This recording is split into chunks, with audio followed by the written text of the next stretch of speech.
오늘 본문은 낭망한 아브라함에게 하나님이 찾아오셔서 너와 나 사이에 언약이 있음을 말씀해 주십니다. 언약, 하나님의 약속의 말씀을 언약이라고 합니다. 아들을 주시겠다라고 그렇게 약속해 주셨습니다. 그런데 이 아들을 안 주시는 거예요. 그래서 자기네 육신의 생각, 또 아내가 이야기를 해서 몸종을 통해서 이스마엘을 낳게 했습니다. 그런데 하나님이 아니라고 하는 겁니다. 그 아들이 너에게 상속자가 아니다. 13년이나 기다렸는데 아무런 소식이 없습니다. 자신과 아내는 점점 늙어가는데 그는 절망에 빠질 수밖에 없고 하나님에 대한 신뢰, 믿음이 점점 떨어져 가고 있습니다. 하나님께서 이 아브라함에게 제일 먼저 그 씨의 약속, 너에게 자녀를 주겠다라고 하는 약속을 하신 것은 창세기 12장 2절에 이제 가나안 땅에 도착했을 때 하늘의 수많은 별을 봐라, 내가 너희에게 큰 민족을 이루겠다. 12장 2절에 내가 너로 큰 민족을 이루고 내게 복을 주어 내 이름을 창대하게 하리니 너는 복이 될지니라. 큰 민족을 이루려면 자녀를 줘야 되지 않겠어요? 큰 민족을 이루겠다고 말만 해놨지 계속해서 자녀가 없을 때 10년이 지나도 자녀가 없습니다. 그때 아브라함은 하나님께서 주시는 그 자녀에 대해서 포기하고 상속자를 정합니다. 하나님, 내가 상속자를 정했는데 다메섹 사람 엘리에셀이니이다. 아브라함이 또 이르되 주께서 내게 씨를 주지 아니하셨으니 내 집에서 길린 자가 내 상속자가 될 것입니다. 창세기 15장 4절에 여호와의 말씀이 그에게 임하여 이르시되 그 사람이 내 상속자가 아니라 내 몸에서 날 자가 내 상속자가 되리라 하시고 그를 이끌고 밖으로 나가 이르시되 하늘에 우러러 뭇별을 셀 수 있나 보라. 또 그에게 이르시되 내 자손이 이와 같으리라. 아브라함이 여호와를 믿으니 여호와께서 이를 그의 의로 여기시니라. 상속자를 정한 것은 하나님에 대한 신뢰가 깨졌다는 이야기입니다. 큰 민족을 주겠다고 장담했던 하나님의 말씀이 하나도 맞지 않습니다. 그래서 이제 상속자를 정해서 이제 우리 가문을 그래도 지켜나가야 되겠다라는 것입니다. 그래서 믿었습니다. 또 하늘의 별을 보면서 믿었습니다. 그런데 그렇게 믿어도 또 아들이 없습니다. 창세기 16장 16절에 하갈이 아브라함에게 이스마엘을 낳았을 때 아브라함이 86세였더라. 아브라함이 75세에 큰 민족을 이루겠다라고 약속했습니다. 그런데 86세가 되도록 아들이 없습니다. 그래서 또 아브라함은 하나님에 대한 신뢰가, 믿음이 깨져서 결국 하갈을 통해서 아내는 아기를 낳지 못하니까 몸종 하갈을 통해서 아들을 낳았습니다. 13년이 흘러서 아들을 낳았습니다. 그런데 하나님이 그 아들은 내 아들이 아니다라고 합니다. 내 혈통을 이어갈 아들이 아니다. 내 사라 아내의 몸에서 아들이 날 것이다. 또 이렇게 얘기합니다. 그런데 그 말을 들은 후 13년이 지나도 또 아들이 없습니다. 참 답답한 그런 말만 하고 있는 하나님 앞에 또 아브라함은 마음이 불편하고 또 기대감과 이 믿음에 대한 것들이 점점 깨져 갑니다. 그런데 오늘 말씀은 99세의 말씀입니다. 오늘 1절에 아브라함이 99세 때에라고 하면서 아브라함이 이제 하나님이 아브라함에게 다시 나타나서 다시 언약을 합니다. 이 아브라함이 자녀에 관한 이런 것들을 점점 잃어가고 하나님에 대한 신뢰가 점점 없어져 갈 그 당시에 나와서 이제 너에게 아들이 있을 것이다 라는 그런 또 이야기를 하며 오늘의 또 말씀 속에서 보면 민족을 너에게 주겠다라고 합니다. 아들도 없는 사람에게 민족을 주겠다고 하는 이 말이 여러분 신뢰가 됩니까? 아들이 10명 정도 되면 그 민족이 10민족이 되겠다라고 했는데 한 명도 없는데 무슨 민족을 이루겠다라고 약속합니까? 여러분 그때 이 언약의 말씀을 우리가 잘 봐야 됩니다. 자, 오늘 이 말씀을 우리가 보면 99세에 아들이 없는 상황에서 이제 100세의 아들을 주실 것인데 99세에 하나님이 나타나서 이 아브라함에게 말합니다. 첫째, 너는 내 앞에서 행하여 완전하라. 어떻게 완전합니까? 아들이 없는데. 이 아브라함의 결격사유, 아들이 없는 겁니다. 이 시대에는요, 사람이 보배입니다. 왜냐하면 부족과 부족이 전쟁하거나 일할 때는 사람이 최고입니다. 그래서 자녀를 많이 낳는 것이 하나님의 축복입니다. 어떻게 하시면 자녀를 많이 낳으려고 본처에서 나고 후처에서 나고 몸종들을 통해서라도 아들을 많이 낳아야 그게 인력이고 그게 전쟁을 할 때의 군사들입니다. 그러니 얼마나 그 힘이 됩니까? 자, 그런 상황 속에서 아들이 없는 것은 완전한 결격 사유입니다. 이 가문을 일으켜 세울 힘이 없는 것입니다. 그런데 하나님께서 뭐라고 하느냐 하면 나는 전능한 하나님이라 너는 내 앞에서 행하여 완전하라 라고 말씀을 합니다. 여러분, 하나님은 전능의 하나님이십니다. 믿으십니까? 여러분, 이 전능의 하나님을 믿는 이유가 무엇입니까?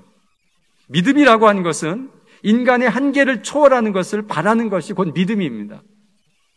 우리가 하나님을 믿는 것도 우리 인간의 한계를 좀 넘어보고자 하는 겁니다. 우리는 늘 인간의 한계에 부딪혀가지고 그것을 못 넘어갑니다.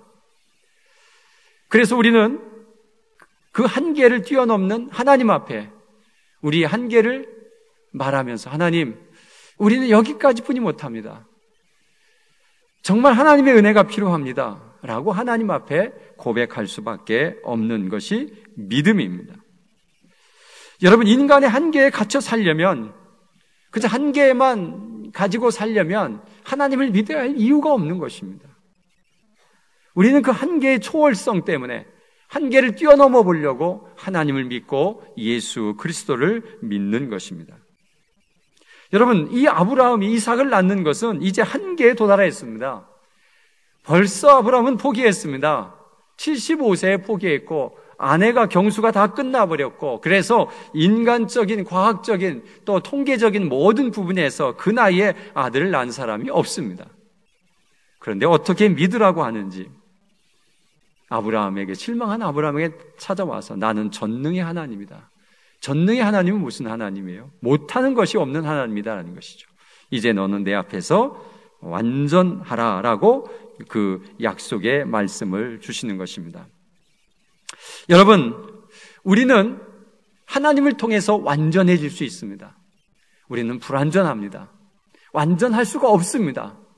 우리는 완전하게 창조되어 있지 않습니다. 부족한 것이 참 많이 있습니다. 그러나 하나님이 우리와 함께 하시면서 너는 완전하라 하면 완전해집니다. 왜냐하면 우리의 부족분을 하나님이 채우시겠다는 뜻입니다.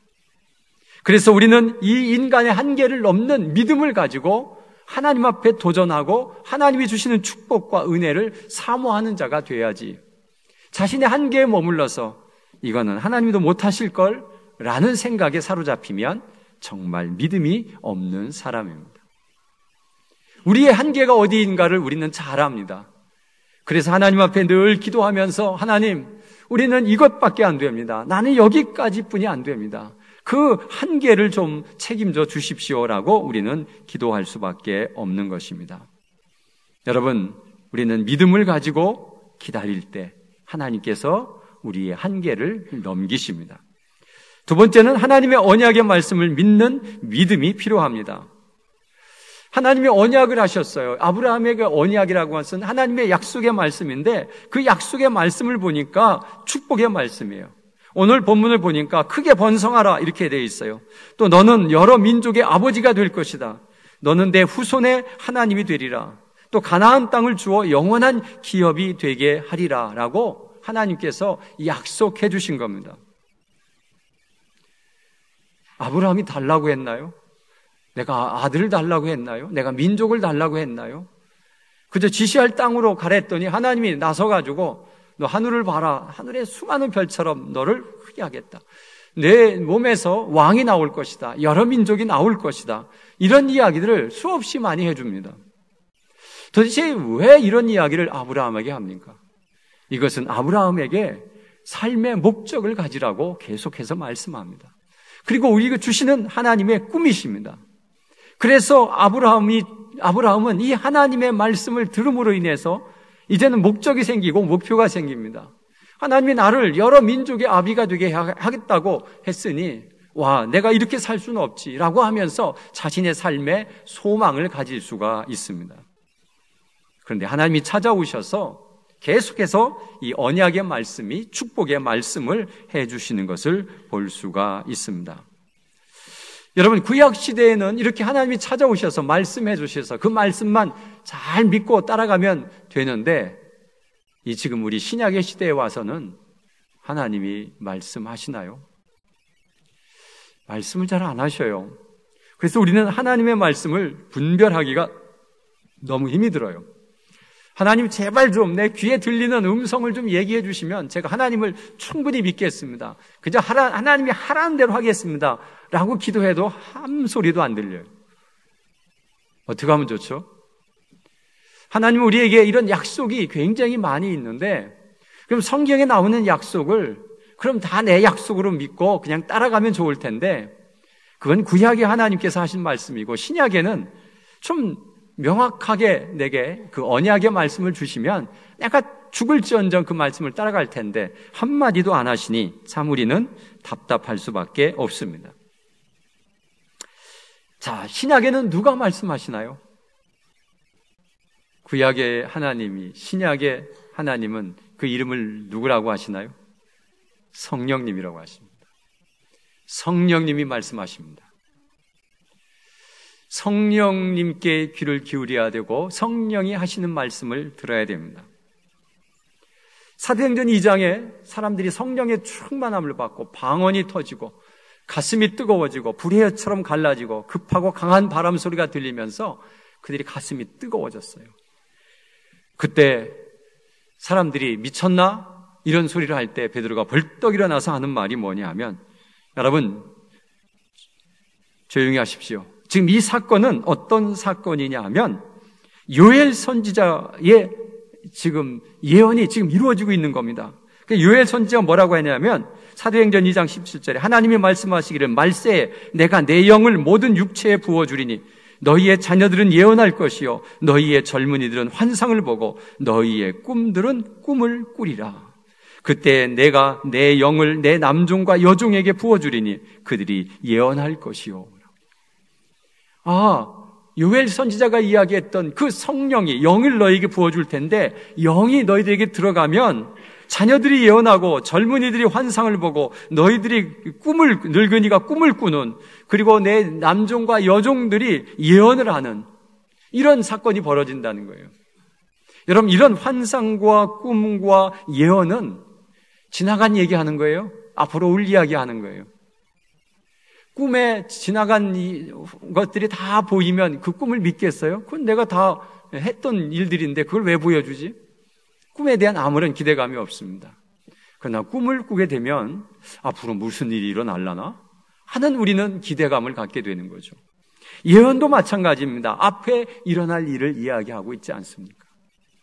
성령이 충만하면 앞으로 일어날 꿈을 꾸고 비전을 갖고 내가 어떻게 살아야 할 것인가에 대한 소망을 갖게 되는 것이 성령의 역사라는 것입니다. 이제 신약시대에서는 성령이 우리의 마음속에 오시고 우리 안에 들어오셔서 우리가 환상을 보고 예언을 하고 꿈을 꾸고 비전을 갖고 하는 그런 은혜가 내려지는 것이 신약시대의 하나님의 언약의 말씀입니다. 믿으십니까? 그래서 성령의 뜨거운 역사가 있어야 됩니다. 성령의 뜨거운 역사가 있는 사람은 주체할 수가 없어서요. 내가 이렇게 살면 안 돼라고 그는 뛰쳐나갑니다. 나는 이렇게 살다가 인생을 마무리 질 수는 없어 라고 그는 다시 하나님 앞에 엎드려 기도하며 자신의 계획과 꿈을 설계해 나갑니다.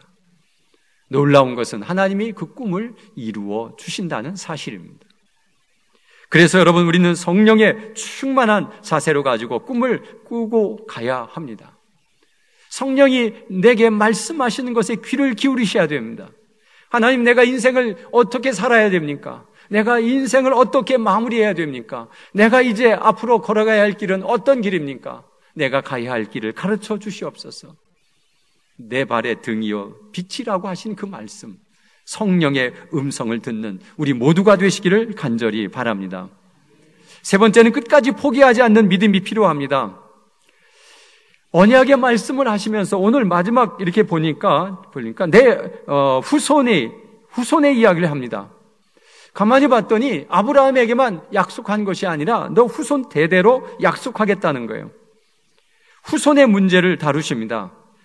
그 후손의 문제를 다룬다고 하는 것은 하나님의 언약의 말씀이 이루어지는 것이 내 때에만 이루어지는 것이 아니라 내 후손으로 계속 이어져 갈 것이다 라는 것입니다. 여러분, 하나님의 축복은 나에게만 주어지는 것이 아니라 내 후손들에게도 주어진다는 사실입니다. 믿으십니까? 그리고 내 때에 안 이루어질 수도 있습니다. 나는 기초만 닦고 끝날 수도 있어요. 그런데 놀라운 것은 내 자녀들, 내 손자들 이런 곳에 가서 하나님께서 큰 일을 이루실 수가 있는 거예요. 그래서 우리는 어느 때 억울할 수가 있어요. 나는 뭐야? 내 때에 좀 부어주시면 얼마나 좋아. 축복하시겠다고 약속은 그렇게 해놓고는 하나도 안 이루어지니까 얼마나 좋아. 아브라함에게 여러 민족을 너에게서 왕이 나오겠다 이런 얘기해놓고는 100세의 아들 하나 준 거로 끝났어요. 얼마나 허무해요? 그러면 저 별을 쳐다보라고 하지 말든지 그냥 하나만 줄게 이렇게 얘기를 하든지 무수히 많은 별을 보라 그렇게 민족을 이루겠다고 약속해놓고는 자기 때에서는 그저 간신히 100세의 아들 하나 낳는 거로 그의 축복이 끝나는 것을 볼 수가 있습니다. 사랑하는 성도 여러분, 하나님의 축복은 대를 흘러갑니다. 믿으시길 바랍니다. 나는 기초를 쌓을 수도 있고 나는 그 물꼬를 틀 수도 있고 나는 마중물이 될 수도 있는 것입니다. 네 번째는 언약을 지킬 것을 약속하는 증표를 몸에 할례로 표시하라고 말씀합니다. 할례 받아라. 언약의 말씀을 지킬 자, 언약의 말씀을 받을 자는 할례 받아라 라고 명령합니다. 그래서 이후에 아브라함의 자손들이 전부 할례를 받습니다. 왜냐하면 이 언약을 받을 자기 때문에 그렇습니다. 후손의 대대에게도 지키라 합니다. 그래서 이 유대인들은 이 할례에 대해서 아주 그렇게 소중히 생각하고 이방인이 유대인의 하나님을 믿겠다고 그랬더니 뭐라고 하냐면 할례 받으라 그렇게 얘기하는 거예요. 근데 이 어른이 돼서 할례 받는 게 쉬운 일이 아니거든요. 그래서 바울과 제자들과 어떤 때 막 이런 다툼이 벌어져요. 어떻게 어른에게 할례를 요구하느냐? 그것은 구약의 얘기다. 신약에서는 그런 할례를 요구하는 게 아니다. 그럼 신약에서는 뭐냐라고 하는 것이죠. 신약에서는 신앙 고백이다. 그래서 신앙 고백을 통해서 하나님께서 받으시니 그 할례 대신 신앙 고백으로 세례를 베풀어라. 그래서 우리는 할례 대신 세례를 받게 되어 있습니다. 이 세례는 여러분 하나님과 나와의 언약의 약속의 증표입니다. 그래서 세례를 받으셔야 됩니다. 세례 받을 때 나는 하나님을 끝까지 믿겠습니다 라고 하는 고백이 주어지기 때문에 세례를 주지, 그 고백을 안 하는 사람에게는 세례를 줄 수 없습니다.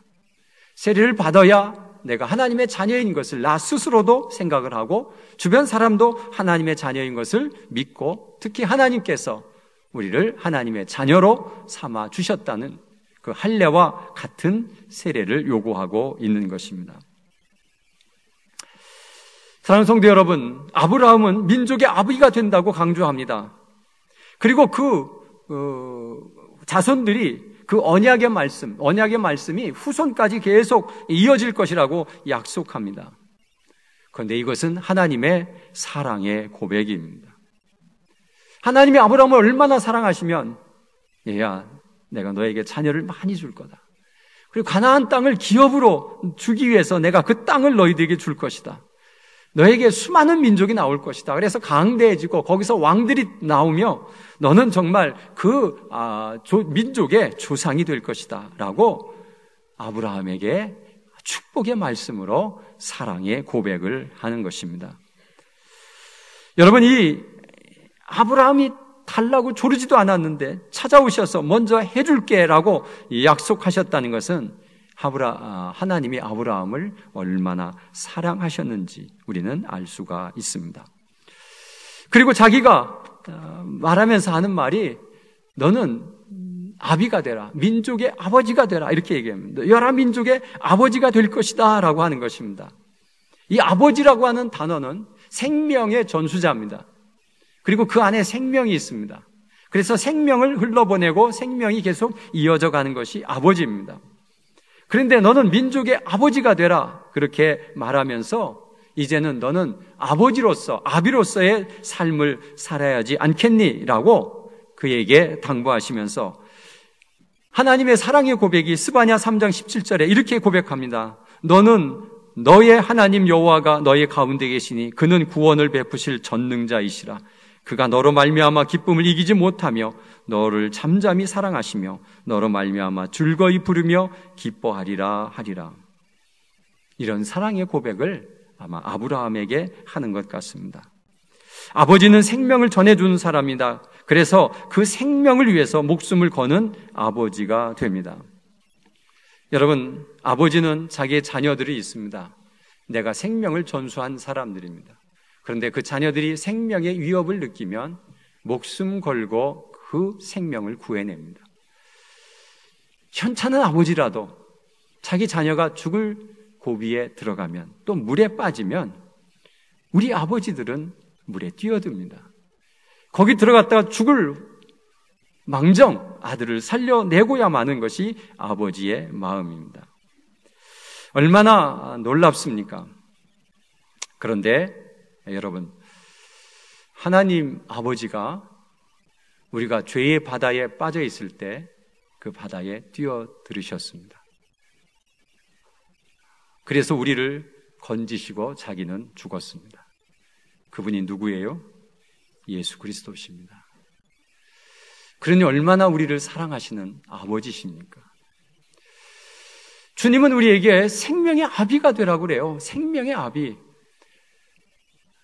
너 여러 민족의 아버지가 될 것이다. 그러니 너는 하나님 앞에 기대를 가지고 그 여러 민족의 아비로서의 삶을 살아라. 내 자녀들을 목숨 걸고 지켜라. 내 자녀들이 어디로 갈 때마다 너는 목숨 걸고 그 자녀들을 구해내는 그런 생명의 아비가 되어야 되지 않겠느냐라고 우리에게 말씀하시는데 우리 마음에는 천연 냉랭함만 자리 잡고 있을 때 참 안타까웠습니다. 아브라함, 너는 왜 자꾸만 상속자를 다른 사람을 삼으려고 하느냐? 왜 이스마엘을 낳느냐? 내가 지금 구원할 자는, 내가 지금 생명을 전수할 자는 이삭인데 왜 내 생각대로 하느냐? 좀 제발 하나님의 말씀을 좀 언약을 생각하면서 하나님께서 주시는 그 생명을 위해서 내가 좀 헌신하지는 않겠느냐? 생명을 낳을 때에는 꼭 잉태가 필요한데 우리가 낳으려는 생명은 성령으로 잉태가 필요한데 그 한 생명을 위해서 내가 마음 다해서 기도해 봤느냐라는 것이죠. 한 생명을 사랑하는 마음. 이제 우리에게 주신 주님께서 하시는 말씀은 이제 생명의 아비가 되라. 너를 통해서 수많은 민족이 퍼져나갈 것이고 너를 통해서 너에게 구원받은 수많은 자녀들이 수많은 제자들이 흘러갈 것인데 너희는 생명의 아비가 돼야 된다라고 하나님은 우리에게 간곡히 말씀하시는데 우리는 그 아비에 대해서 관심이 없습니다. 그리고 하나님께서 주시겠다고 약속한 것은 끝까지 주시는 하나님이시니 기다려라. 왜 그렇게 조급해하느냐? 금방 해서 안 된다고 포기해버리고 금방 전도해서 안 된다고 포기해버리는 그런 나약한 마음을 갖지 마라. 왜 엘리에셀을 상속자라고 하느냐? 왜 이스마엘을 상속자라고 하느냐? 아니다. 내가 너에게 맡겨준 생명이 있다. 그 생명이 들어오는 그날까지 너는 믿고 기다리고 해야 하는데 왜 그 믿음을 저버리느냐? 라고 오늘도 주님께서 우리에게 말씀하십니다. 여러분, 생명을 사랑하는 아비가 되시기를 간절히 바랍니다.